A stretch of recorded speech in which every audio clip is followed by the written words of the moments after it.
कौन से स्टॉक्स आपको पसंद है, कहाँ पे करें खरीदारी?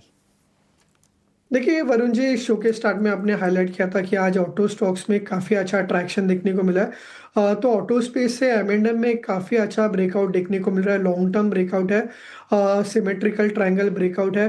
एंड फ्यूचर्स में भी हमें एक काफ़ी अच्छा लॉन्ग फॉर्मेशंस एम के चार्ट्स में देखने को मिल रहे हैं। तो एम बाय करके चलना है।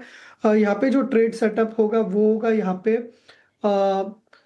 3180 के आसपास ट्रेड कर रहा है। 3120 का स्टॉप लॉस रहेगा। एंड जो यहाँ से टारगेट एक्सपेक्टेड है वो होंगे 3300 के। चलिए, तो M&M ये वो स्टॉक है जहाँ पे खरीदारी करना है। 1% की तेजी दिखा रहा है, लेकिन अभी भी 3300 के आसपास के लेवल जो है वो स्टॉक आपको दिखा सकता है। 3120 का आपको रखना है एक स्टॉप लॉस। तो ये है आज का पिक राजेश जी द्वारा। लेकिन चलिए, कुछ और स्टॉक्स है जहाँ पे बेहतरीन मोमेंटम है, उन पे फोकस कर लेते हैं। और आज का सबसे बड़ा talk of the town Vodafone idea. यहाँ पे आप देखिए 6-7% के आसपास की गेन जो है वो देखने मिल रहे हैं। राजेश जी, ये तो आप स्टॉक के बारे में क्या ही कहे सर। आज 6-7% तेजी में है, क्या करना चाहिए? जिनके पास है वो निकल जाए या फिर अभी भी रुकें? जी, ट्रेडिंग बाउंस वरुण जी इसमें दिखाई दे रहा है। अगर आप नवंबर से ही देखें तो जब भी ये स्टॉक 6.5 रुपए के आसपास आता है तो वहां से एक ट्रेडिंग बाउंस देखने को मिलता है। तो यहाँ पे कहीं ना कहीं अगर आप इंडिकेटर्स भी देखें तो एक पॉजिटिव डाइवर्जेंस दिखाई दे रहा है एंड सपोर्ट पे है। तो ये ट्रेडिंग बाउंस एक्सटेंड हो सकता है 7.5 रुपए तक। तो यहाँ पे फिलहाल होल्ड रख सकते हैं। नीचे में जैसे मैंने कहा कि 6 साढ़े 6 का सपोर्ट है। इंटरेस्टिंगली ये स्टॉक जब भी रिबाउंड करता है तो 50 एक्सपोनेंशियल मूविंग के एवरेज के आसपास रेजिस्टेंस लेता है। तो ये बाउंस में अगर 7.5 के लेवल्स आते हैं तो वहाँ पे एग्जिट करने की सलाह होगी। चलिए, तो 7.5 के लेवल अगर यहाँ पे आते हैं तो बेटर होगा आप स्टॉक से एग्जिट कर लीजिएगा, क्योंकि वॉलेटाइल कितना है ये तो आप जानते ही हैं, कभी भी गिर सकता है। तो थोड़ा बहुत संभाल के आपको यहाँ पे ट्रेडिंग करना है। लेकिन चलिए, कुछ और स्टॉक्स है और इन पे फोकस कर लेते। हो क्या रहा है सर आज बैंक्स, एनबीएफसी और खासकर एनबीएफसीज में काफ़ी बेहतरीन तेज़ी है। जेएम फाइनेंशियल करीब 7-7.5% की तेज़ी यहाँ पे देखने मिल रही है। इसके अलावा अगर आप देखेंगे तो L&T फाइनेंस होल्डिंग यहाँ पे करीब 3-3.25% के आसपास के गेन से। कैनफिन होम्स 3% की तेज़ी यहाँ पे है। सर ये एनबीएफसीज में क्या हो रहा है, और कोई स्टॉक है एनबीएफसी में जो खरीदारी की राय देंगे आप? देखिए, एक आउट परफॉर्मर रहा है फाइनेंस स्पेस एंड यहाँ से भी एक्सपेक्ट करें कि ये परफॉर्मेंस कंटिन्यू रहेगा। जैसे आपने कहा L&T फाइनेंस, तो ये हमारे पिक में भी है। इनफैक्ट मॉर्निंग के जो कॉन कॉल किया था तो उसमें भी L&T फाइनेंस कवर किया था। L&T फाइनेंस अगर आप देखें तो 2017 का जो स्विंग हाई था लगभग 190 का, तो वो अभी क्रॉस करा है। तो एक 7-8 साल के बाद का एक long term breakout L&T finance में देखने को मिल रहा है।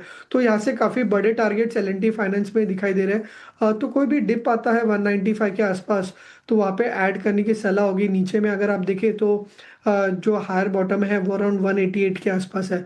तो 195 193 के आसपास बाय कर सकते हैं। 188 का स्टॉप लॉस होगा। यहाँ पे काफी बढ़िया टारगेट बन के आ रहे हैं। 220 से 225 के लक्ष्य यहाँ से L&T फाइनेंस में दिखाई दे रहे हैं। चलिए, 220 से 225 के लक्ष्य जो है वो यहाँ पे L&T फाइनेंस में देखने मिल रहे हैं। ये एक स्टॉक है जहाँ पे आप खरीदारी कर सकते हैं। इसके अलावा भी अगर आप देखेंगे तो काफ़ी सारे ऐसे स्टॉक्स हैं जहाँ पे अच्छी खासी खरीदारी है। सर आज पीएसयू स्पेस भी थोड़ा चल रहा है, हालांकि एक बहुत इंटरेस्टिंग ट्रेंड आज देखने मिल रहा है। जो ये डिफेंस पीएसयूज थे इनमें गिरावट है, बाकी पीएसयूज में खरीदारी देखने मिल रही है। आप देखिए, गार्डन रीच हो या फिर HAL हो, इनमें आज गिरावट है। और जो चलना शुरू हो चुके हैं उसमें BHEL जैसे स्टॉक है, मेटल काउंटर्स है, वहाँ पे खरीदारी देखने मिल रही है।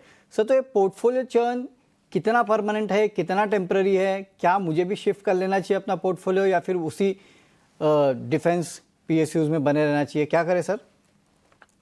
देखिए, डिफेंस स्पेस जो कम्प्लीटली चल रहा है वो पूरा जो भी जियोपॉलिटिकल टेंशन होता है तभी वहाँ पे एक अट्रैक्शन देखने को मिलता है। जैसे बीच में इंडो पाक का भी टेंशन थे तभी एक काफ़ी अच्छा पॉजिटिव मोमेंटम था। एंड अभी भी जो वॉर चल रहा है तो वहाँ पे एक ट्रैक्शन मिल रहा है। बट जब भी कोई सीज फायर का नोट आता है तो वापस ये कंसोलिडेशन मोड में चले जाते हैं। तो ये ऐसे ही रहेगा। HL हो या मजगांव डॉक या जितने भी डिफेंसिव स्टॉक्स है, तो ऐसा लग रहा है कि ये एक कंसोलिडेशन मोड में है। शॉर्ट टर्म में कोई मेजर ट्रैक्शन एक्सपेक्ट नहीं करे, बट बट लॉन्ग टर्म अगर इसके चार्ट्स देखें तो काफ़ी बढ़िया ब्रेकआउट्स वीकली और मंथली चार्ट्स में दिखाई दे रहे हैं।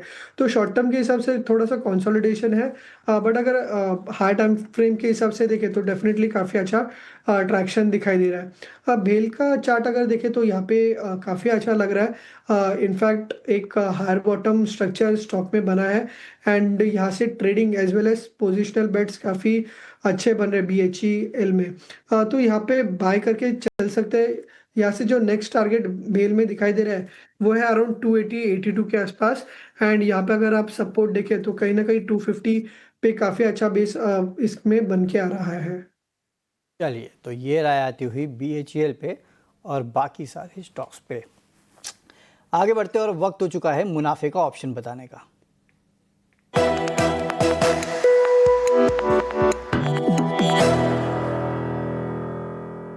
चलिए, मुनाफे का ऑप्शन बताने के लिए हमारे साथ है 5 पैसा कैपिटल के सचिन गुप्ता। सचिन जी, गुड आफ्टरनून, बहुत बहुत स्वागत है सर आपका 18 हाउस सर्विस पे। सर बताइए, कौन सा स्टॉक चुना है आपने? Good afternoon Varun ji. Well, आज का जो स्टॉक चुना है वो रियल्टी सेक्टर से है। स्टॉक का नाम है ओबरॉय रियल्टी। इसका 2000 का स्ट्राइक प्राइस का कॉल ऑप्शन बाय करना है जुलाई एक्सपायरी का, जिसका प्रीमियम अराउंड 60 के आसपास चल रहा है। यहाँ से एक बार बाय इनिशिएट किया जा सकता है। तो स्टॉप लॉस रहेगा इसमें 46 का। अपसाइड मुझे लग रहा है करीब 84 तक का टारगेट देखने को मिल सकता है, क्योंकि इसका लॉट साइज 350 का है। तो यहाँ पर मैक्सिमम लॉस, स्टॉप लॉस के केस में मैक्सिमम लॉस होने की जो पॉसिबिलिटी है वो 4900 की रहेगी। वहीं अगर टारगेट 84 का हिट होता है तो मैक्सिमम प्रॉफिट 8400 तक का देखने को मिल सकता है। डेली चार्ट पर 21 DMS के ऊपर स्टॉक सस्टेन कर रहा है। साथ ही साथ में आज के ट्रेडिंग सेशन में हमने जो प्रायर स्विंग हाइज थे 1940 के आसपास के, वो लेवल्स के ऊपर ब्रेकआउट देखा है। मुझे लगता है मोमेंटम जो है वो फर्दर कंटिन्यू होना चाहिए। सो 2000 का कॉल ऑप्शन जुलाई सीरीज में बाय करने की सलाह रहेगी। चलिए, तो ओबेरॉय रियल्टी यहाँ पे खरीदारी की सलाह सचिन जी द्वारा दी जा रही है। सचिन जी, बहुत बहुत शुक्रिया हमारे साथ जुड़ने के लिए और ये बेहतरीन ऑप्शन स्ट्रैटेजी पहुँचाने के लिए हमारे तक। तो ओबेरॉय रियल्टी 2000 का कॉल ऑप्शन आपको खरीदना है, 60 रुपये के आसपास सेट कर रहा है। 84 के लेवल के लिए खरीदारी कीजिएगा। 46 का एक स्टिक स्टॉप लॉस भी आपको रखना है। लेकिन हाँ, क्योंकि ऑप्शंस का ट्रेड है तो हमारा डिस्क्लोजर सुन लीजिएगा। एक तो स्टॉप लॉस जरूर रखना है, दूसरा सेबी की स्टडी कहती है कि एफ ट्रेडिंग में 10 में से 9 लोग नुकसान करते हैं। औसतम 50,000 रुपये के आसपास का नुकसान भी होता है। तो आपको काफ़ी सोच समझ के करना है ट्रेड।